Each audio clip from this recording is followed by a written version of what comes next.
BA part second के विद्यार्थियों, मैं doctor Neelam Paliwal, government PG college Jhalawar.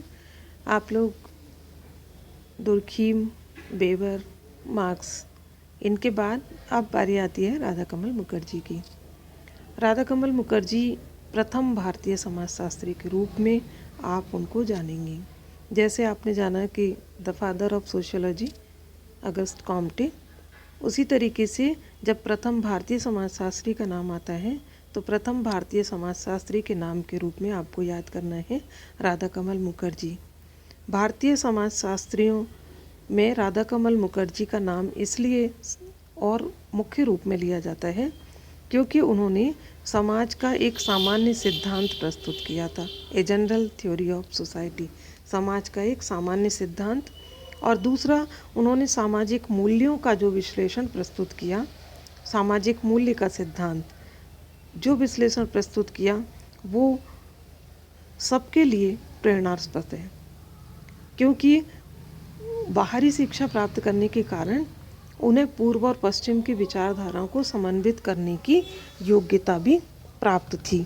इसीलिए समाज के सामान्य सिद्धांत के अंतर्गत सामाजिक मूल्यों का जो विश्लेषण प्रस्तुत किया, उनके संदर्भ में बोगार्ट्स कहती हैं कि केवल पूर्व और पश्चिम दोनों का प्रतिनिधित्व ही नहीं किया, अपितु सार्वभौमिक सामाजिक अंत्यक्रिया के संदर्भ में पूर्वीय तथा पाश्चात्य सामाजिक विचारधारा के एक समन्वय का परिणाम है राधा कमल मुखर्जी।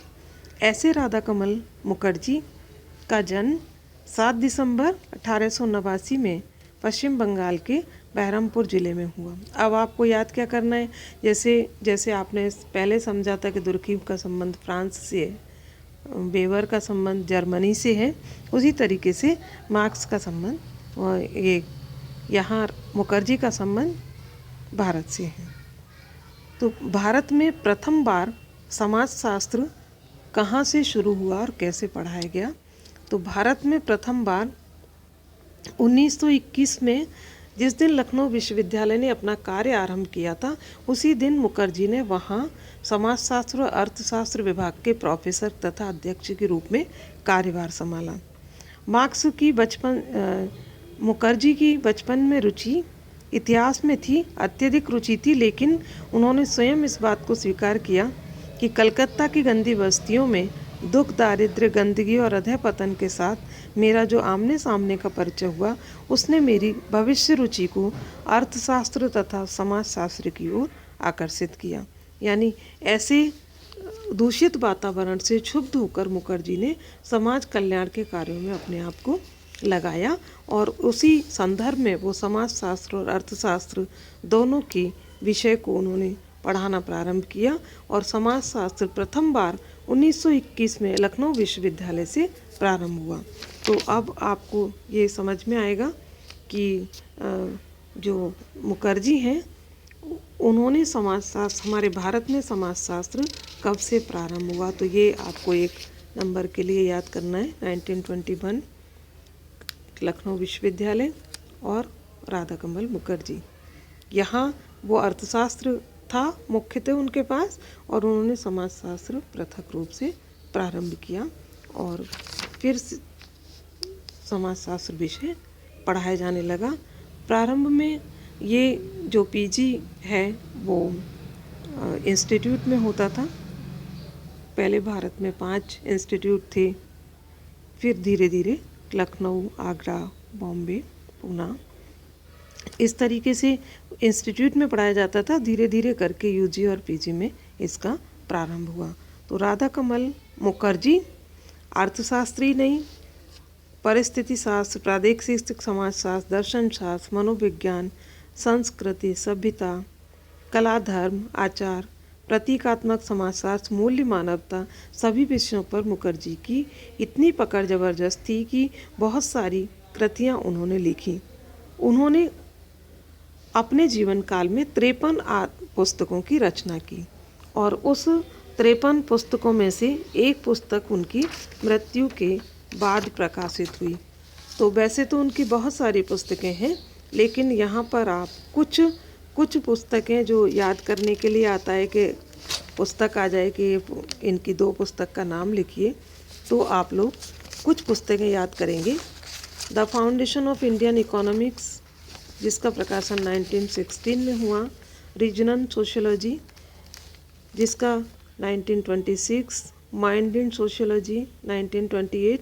देखिए ये जो मैन एंड हिज हैबिटेशन है, ये बहुत बार 1 नंबर के क्वेश्चन में आती है। मैन एंड हिज हैबिटेशन और social structure of values, the culture and art of India और man is in mind in sociology, ये कई बार हमारे पास आती हैं। तो ये 4-5 पुस्तकें आपको उनकी याद रखनी है। Man and his habitation, the social function of art, social structure of values, regional sociology और mind in society, the culture and art of India.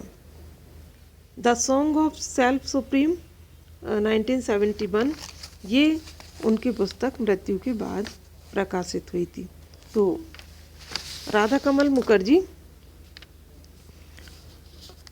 कई सारे विद्वानों से प्रभावित थे, क्योंकि समाजशास्त्र पहले पैट्रिक गिट्स के द्वारा शुरू कर दिया गया था और यहाँ पढ़ाने के लिए अरस्तु, प्लेटो से लेकर कांट, स्पेंसर, सभी से गिडिंग्स कृतियों का उन्होंने बहुत गहन अध्ययन किया था और उनके ऊपर Narendra Sen Gupta, Patrick Gits, Robert park, Burgess आदि का उल्लेखनीय प्रभाव था उनके उस विचारधारा पर।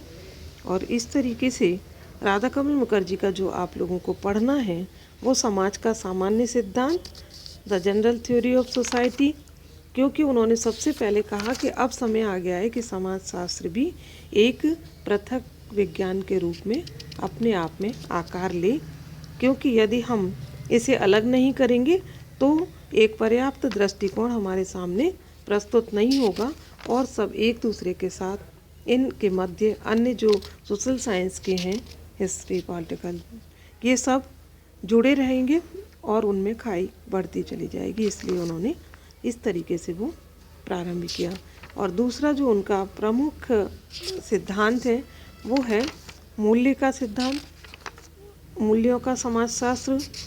मुखर्जी की मुख्य विचारधारा के रूप में मूल्यों का समाजशास्त्र, मूल्यों की विचारधारा, जैसे उन्होंने पहले ही कहा कि वो देख रहे थे कि कार्य के तरीके उच्च और निम्न, छोटी जाति, बड़ी जाति के रूप में बटे हुए हैं और व्यक्ति अपने काम नहीं कर पा रहा है ठीक से। इसलिए उन्होंने देखा कि जो कार्य करने के तरीके हैं, नियम है, प्रतिमान है, वो सबके लिए एक जैसे होने चाहिए।